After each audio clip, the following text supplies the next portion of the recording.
மட்டும் இல்லை, இந்த மாம்பழத்தில் ரொம்ப முக்கியமான இன்னொரு வேதிப்பொருள் அது என்னன்னா மேன்கிஃபெரின் அப்படின்னு சொல்லுவாங்க.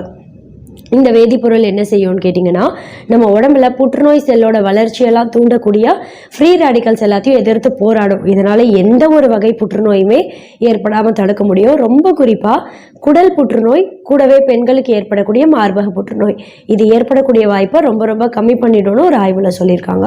நம்ம உடம்புல ஆக்சிடேட்டிவ் ஸ்ட்ரெஸ்ஸையும் பார்த்தீங்கன்னா கம்மி பண்ணிடும். கூடவே வைட்டமின் B6 அப்படின்ற இன்னொரு முக்கியமான ஊட்டச்சத்தும் மாம்பழத்தில் இருக்கு.